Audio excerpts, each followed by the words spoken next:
In the hospital, lying on a cold white bed, was the weak body of a young girl, Emily Carter.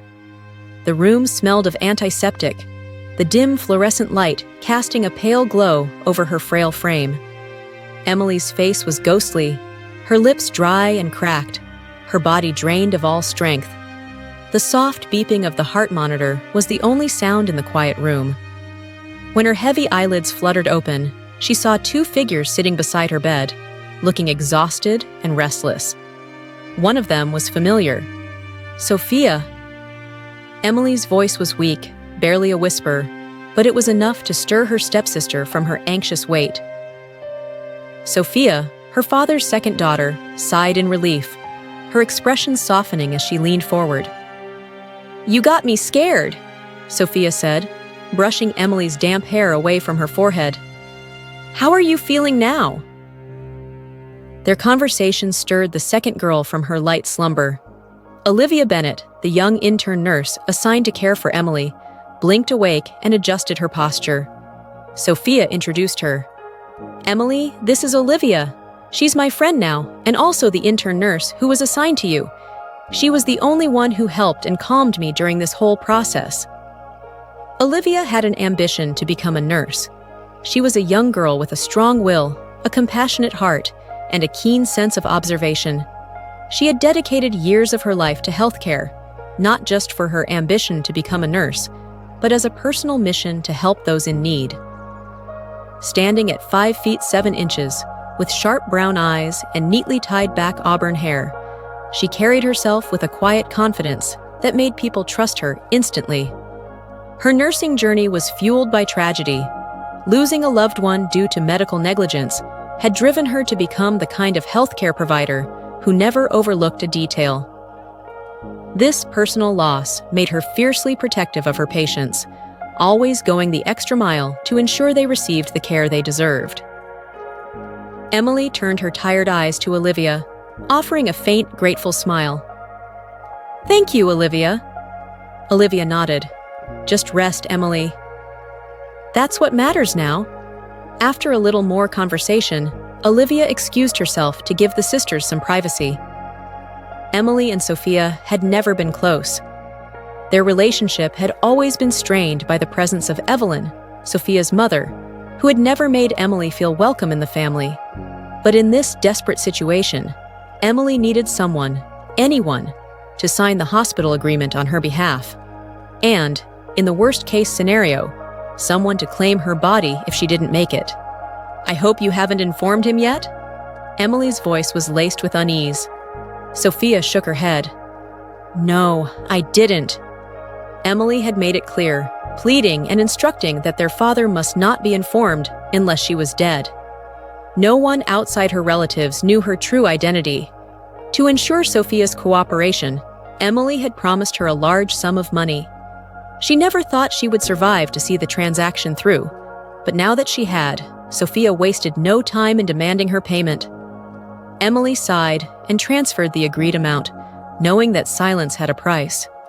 Sophia had always longed for a better relationship with Emily, but the resentment was too deeply rooted. Emily had spent her entire life feeling like an outsider in her own family, always reminded by her stepmother and stepbrother that she didn't belong.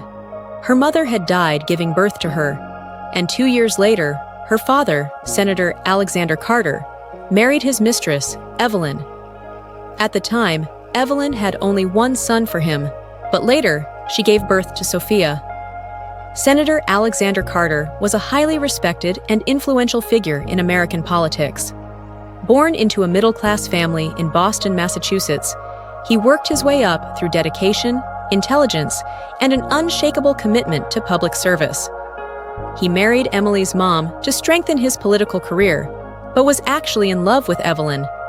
However, behind his polished public image, he harbored personal struggles. His decisions, both political and personal, shaped the lives of those around him, particularly Emily. Growing up, Emily had discovered the truth about her family, and it only deepened her hatred.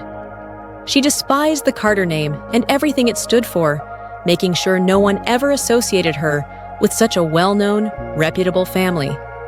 Emily had always believed she would find love someday and leave the family. She believed in love, in the kind of devotion poets wrote about, in the kind of passion that ignited souls and lasted a lifetime. But life had taught her a different lesson that carved scars too deep to be ignored.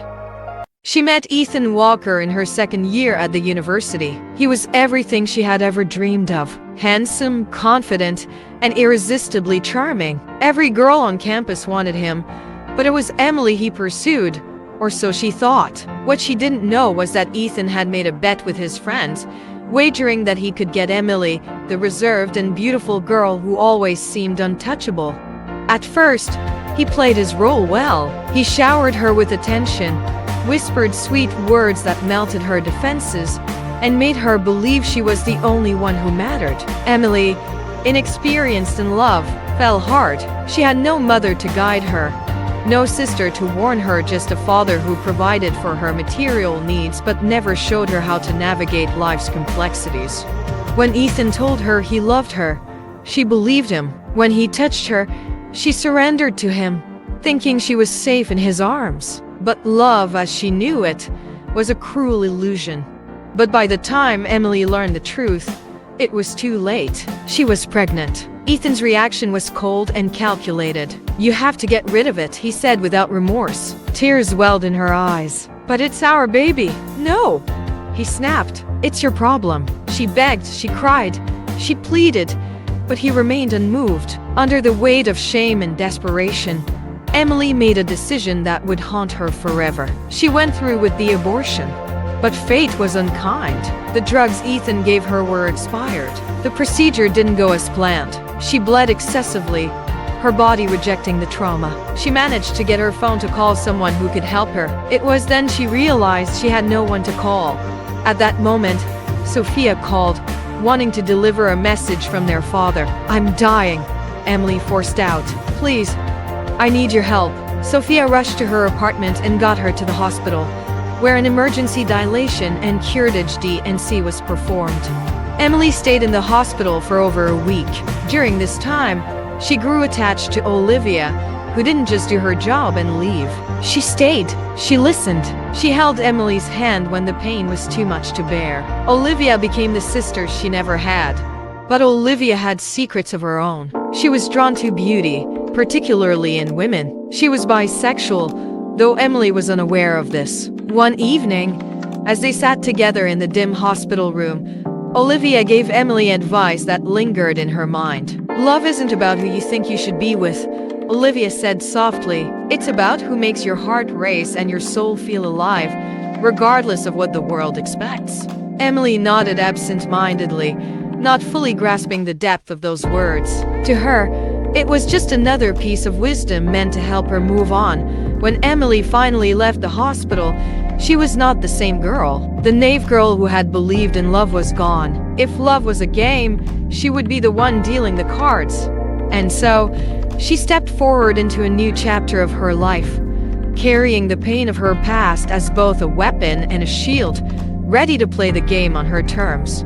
Watch out for my last body count, part 2. And please subscribe to my channel, Denise Lewis Tales.